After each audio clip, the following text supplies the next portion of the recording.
పాత్రికేయ మిత్రులకి ప్రజలకి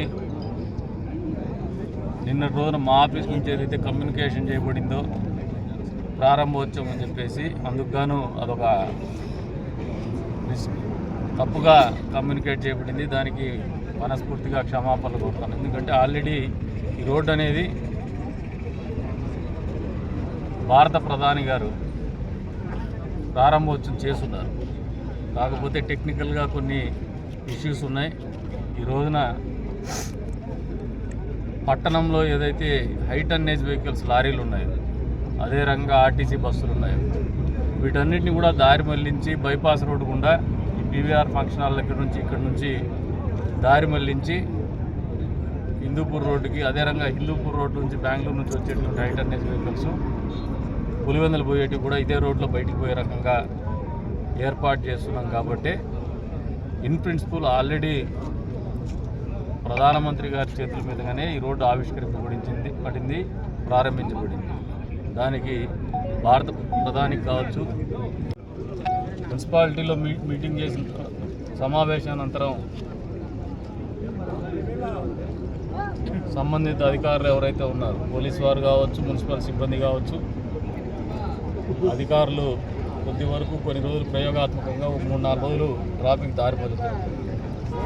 దీంట్లో మాకు వచ్చినటువంటి ఫీడ్బ్యాక్ ఏమంటే, కొద్ది వరకు ఆర్టీసీ బస్సులు ఏవైతే లోకల్ సర్వీసెస్ ఉన్నాయో వీటిని ఊర్లో ఇస్తే బాగుంటుంది అంటూ తెలియజెప్పడం ఒక ప్రయత్నం అయితే మా దగ్గరికి ఒక సందేశం అయితే ఇవ్వగలిగినారు. కానీ ప్రజలు కూడా సహృదయంతో అర్థం చేసుకోవాలి. రైల్వే స్టేషన్ అనేది ఒకటి ఉంది. మనం రైలు దగ్గరికే పోతాం, అప్పుడు మనకు ఆటో ఛార్జెస్ బరువు అనిపించాల. ఇట్ ఈస్ ఎ ప్రాక్టీస్, ఇది ఒక మైండ్ గేమ్. ఇది అలవాటు పడిపోయినాం మనం. ఒక ఆర్గనైజ్డ్ లైఫ్ స్టైల్ అని కాకుండా ఊర్లోకి బస్సులు అనుమతిస్తూ ఉంటే అక్కడక్కడ ఆ చెయ్యి ఎత్తి ఆపేసి ఎక్కేసి అయితే అలవాటు పడిపోయినాం. ఒక రంగా అది వెసులుబాటే. కాకపోతే ప్రస్తుతం కదిరి ఉన్నటువంటి పరిస్థితుల్లో నిరంతరం ట్రాఫిక్ అంతరాయం జరుగుతుందనేదే మా భావన. మీకు మరింత మంచి చేయాలనేది మాకు ఉన్నటువంటి ఉద్దేశం. మిమ్మల్ని ఎక్కడ ఇబ్బంది పెట్టాలని కానీ, లేదంటే ప్రజల మీద కోపం కానీ, లేదా ఆర్టీసీ వాళ్ళ మీద కోపం కానీ మాకు లేదు. ప్రజల మీద భారం మోపేటువంటి కోపం లేదు. మనంతకు మనం కొద్దిగా సెల్ఫ్ డిసిప్లిన్ కానీ, సోషల్ రెస్పాన్సిబిలిటీ కానీ, సామాజిక బాధ్యత కానీ అలవర్చుకోవాల్సినటువంటి అవసరం అందరి మీద ఉందని చెప్పేసి ప్రజలకు కూడా తెలియజేస్తాం. ఆర్టీసీ బస్ స్టాండ్కి ఒకటి ఉంది. ఏదైతే రైల్వే స్టేషన్ ఉన్నట్టు ఆర్టీసీ బస్సులో కూడా ఒక బస్ స్టేషన్ ఉంది. ఒక అలవాటు చేసుకోండి, కొన్ని రోజుల పాటు ట్రై చేయండి. దీనికి సరిపడా మెకానిజం ఏదైతే ఉందో చిన్న చిన్న కరెక్షన్స్ మా సైడ్ నుంచి కూడా పరిపాలనా పరంగా చేయడానికి మేము సిద్ధంగా ఉన్నాం. మీ మీద ఎక్కువ భారం మోపకుండా ఆలోచించే విధానం కూడా కొన్ని ప్రయత్నాలు చేస్తున్నాం. మేము సహృదయంతో అర్థం చేసుకోండి, సహకరించమని చెప్పేసి ప్రజలకు కూడా కోరుతా ఉన్నాం.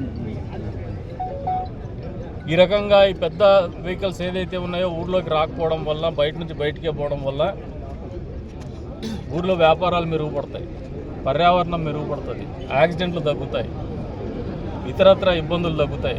కేవలం ప్రయాణికులకి కొద్దిమేర ఆటో ఛార్జెస్ పడతాయని ఒకే ఒక కారణంతోనే మీ సౌలభ్యం కోసం ఆలోచన చేయొద్దని చెప్పేసి వాళ్ళు అప్పీల్ చేస్తాను. దానికి కావలసినటువంటి సదుపాయాలను కూడా వచ్చే రోజుల్లో కలగజేస్తామని చెప్పేసి కూడా మీకు తెలియజేస్తాను. మా ఆలోచన స్పష్టంగా ఉంది. మీకు ఊరి బయట ఎక్కడైనా కూడా బస్సులో మీకు ఒక అలైట్నింగ్ పాయింట్ పెట్టేసి ఊర్లోకి రావాల్సినటువంటి ప్రయాణికులకి బయట పల్లెటూరు నుంచి వచ్చే ఆటోలను కూడా ఊర్లోకి అనుమతించాం. అది మీకే మంచిది. టెంపుల్ ద్వారా ఒక 2 కాకపోతే 3 ఎలక్ట్రిక్ బస్సులు అయినా ప్రొవైడ్ చేసి, ఒకవేళ వాళ్ళ దగ్గర నిధులు ఏమన్నా ఉంటే కూడా ఏదైనా వేరే ఇతరత్ర సౌకర్యాలైనా కూడా మేము తీసుకొచ్చి అందుబాటులోకి బస్సులు తీసుకొచ్చేసి ఉచిత బస్సు ప్రయాణం ఊర్లోకి కల్పించేటువంటి కార్యక్రమం కూడా చేస్తామని చెప్పేసి కూడా హామీ ఇస్తాము. ఇది మా బాధ్యత. ఎక్కడ కూడా మిమ్మల్ని ఇబ్బంది పెట్టాలని లేదు. మీ మీద భారం ఆర్థిక భారం మోపాలనే ఆలోచనతో లేదు. కాబట్టే సహృదయంతో కొన్ని రోజుల పాటు సహకరించండి.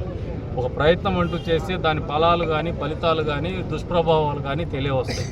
దుష్ప్రభావాల్ని మీ మీద పడకుండా కాపాడే బాధ్యత ప్రభుత్వంలో ఉన్నటువంటి మా మీద నిరంతరం ఉంటుంది. నాయకులుగా రాజకీయాల్లో ఉన్నటువంటి మాకు ఎప్పుడు కూడా ఆ బాధ్యత గురుతర బాధ్యతగానే భావిస్తామని చెప్పేసి కూడా ప్రజలకు అప్పీల్ చేస్తాను. కాబట్టి కన్ఫ్యూజన్ స్టేట్ ఆఫ్ మైండ్లో ఉండొద్దండి. మా ఆలోచనలో ఒక స్పష్టత ఉంది. మీకు మంచి సదుపాయాలు, మెరుగైనటువంటి జీవన ప్రమాణాలు ఏర్పాటు చేయాల్సినటువంటి బాధ్యతని మేము విస్మరించమని చెప్పేసి కూడా ప్రజలందరికీ కూడా విజ్ఞప్తి చేస్తాను. దీనికోసం మేము తీసుకునేటువంటి కార్యక్రమంలో అమలైన తర్వాత కూడా ఏదైనా వాస్తవానికి దగ్గరగా నిజమైనటువంటి ఇబ్బందులు ఉంటే మేము కరెక్ట్ చేసుకోవడానికి సిద్ధంగా ఉంటాం, కానీ మిమ్మల్ని బలవంతంగా రుద్దమని చెప్పేసి కూడా ప్రజలకు మళ్ళీ తెలియజేస్తాం.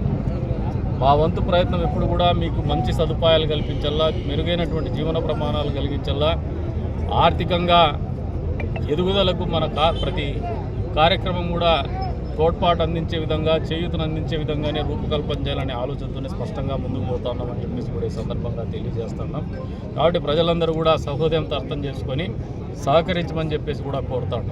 అధికారుల మీద కూడా ఎట్లాంటి అట్లా ప్రవర్తించకుండా దానికి అర్థం చేసుకుని ఇది అధికారుల బాధ్యత మాత్రం కాదు, రాజకీయ నాయకులైనటువంటి స్థానికంగా ఎమ్మెల్యేగా ఉన్నటువంటి ప్రధాన బాధ్యత నా మీదే ఉంది. దీని కారకుడిని కూడా ప్రధానంగా నేనే ఉంటాను. మీరు ఏదైనా నిందించదలుచుకుంటే కూడా నన్నే నిందించండి, సలహా ఇవ్వదలుచుకుంటే కూడా నాకు ఇవ్వండి. లేదు ఇంకా ఇతరత్ర నాయకులకు సలహాలు ఇచ్చిన వాళ్ళు కూడా నాకు క్యారీ చేస్తారు, వాళ్ళతో అయినా మాట్లాడండి. జెన్యూన్గా ఏదైనా గ్రౌండ్ రియాలిటీకి, క్షేత్రం వాస్తవ పరిస్థితులకు దగ్గరగా ఉండే ఏ కష్టాన్నైనా, ఏ అననుకూలతనైనా మార్పు చేసుకోవడానికి మేము ఓపెన్ మైండ్తో ఉంటామని చెప్పేసి కూడా మళ్ళీ ప్రజలకు తెలియజెప్తా ఉన్నాము. కాబట్టి మరొకసారి అర్థం చేసుకోండి. మరొకసారి నియోజకవర్గ ప్రజలందరికీ కూడా జాతీయ చేనేత దినోత్సవ శుభాకాంక్షలు తెలుపుకుంటూ సెలవు తీసుకుంటాం.